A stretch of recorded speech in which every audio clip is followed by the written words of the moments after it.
वो इतने बीमार रहते हैं कि बिना सहारे के चल नहीं पाते हैं।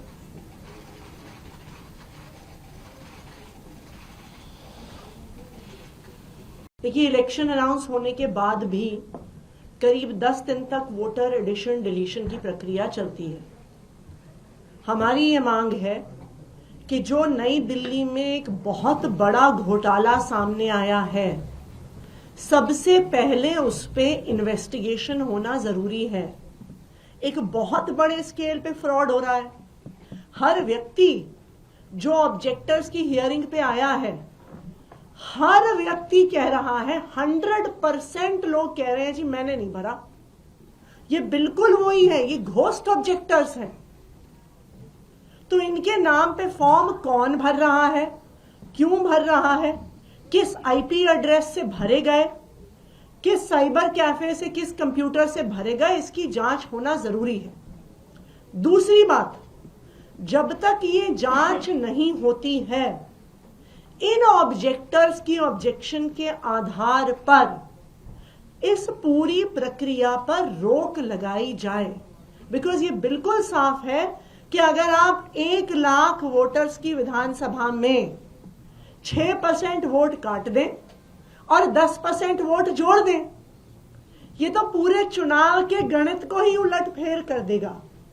तो ये बिल्कुल क्लियर कट कॉन्स्पिरेसी है अरविंद केजरीवाल जी के चुनाव में हेर फेर करने की, और इसीलिए हमने चीफ इलेक्शन कमिश्नर से इसके लिए समय मांगा। आपसे 2 सवाल हैं। क्या इस मामले को आप लोग कोर्ट भी ले जा सकते हैं? क्या ये आपके पास ऑप्शन है? क्योंकि अब जो फाइनल लिस्ट है जो मतदाताओं की वो जारी हो रही है। दूसरा सवाल आपसे रिलेटेड है, क्योंकि कालका जी के जो प्रत्याशी बीजेपी ने बनाए हैं, उन्होंने कल जिस तरीके की टिप्पणी की है उसको आपने भी सुना होगा।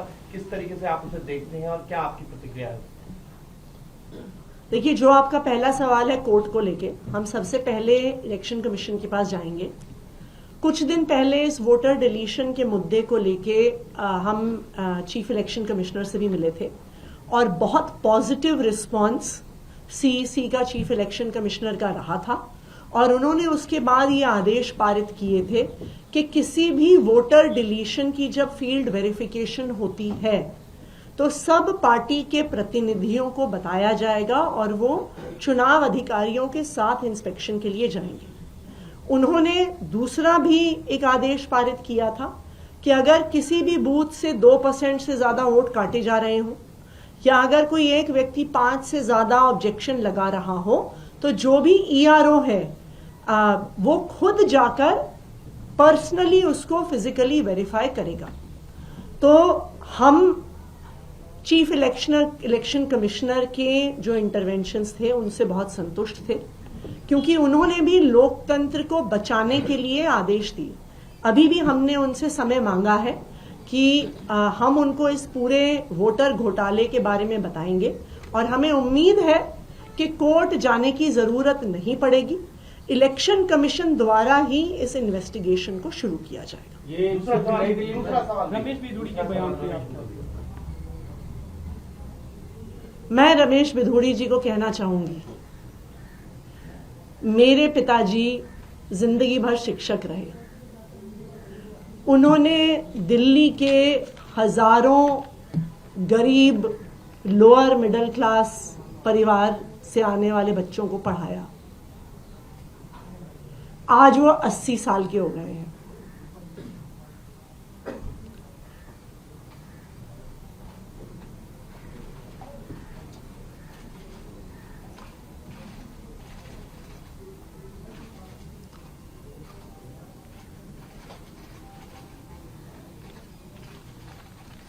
वो इतने बीमार रहते हैं कि बिना सहारे के चल नहीं पाते हैं।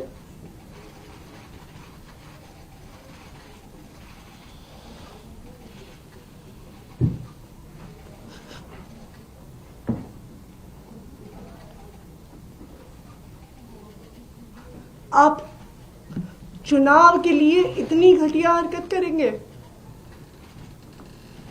कि ऐसे बुजुर्ग व्यक्ति को गालियां देने पे उतर आएंगे?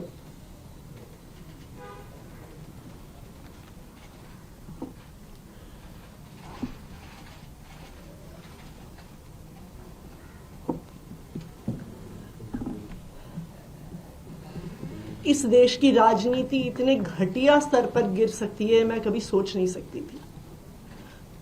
रमेश बिधूड़ी जी खुद दक्षिणी दिल्ली से 10 साल सांसद रहे। वो बताए ना कालका जी के लोगों को कि उन्होंने इस इलाके के लोगों के लिए क्या किया। वो दिखाए ना कि जो उनका 10 साल का काम था वो मेरे 5 साल के विधायक के काम से बहुत बेहतर था। उसके आधार पर वोट मांगे, कहें कि अगर आतिशी ने 1 सड़क बनवाई तो मैंने 10 सड़कें बनवाई। आतिशी ने अगर 100 सीसीटीवी कैमरा लगवाए तो मैंने 1000 सीसीटीवी कैमरा लगवाए। आतिशी ने अगर 1000 लाइटें लगवाई तो मैंने 5000 लाइटें लगवाई। अपने काम पर वोट मांगे। मेरे बुजुर्ग पिताजी को गालियां देके वोट मांग रहे हैं वो। ये बहुत दुख की बात है।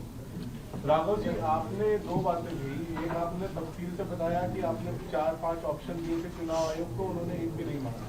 दूसरी तरफ आपने बताया कि हियरिंग हुई, उसमें लोग आए और उन्होंने बोला कि हमने तो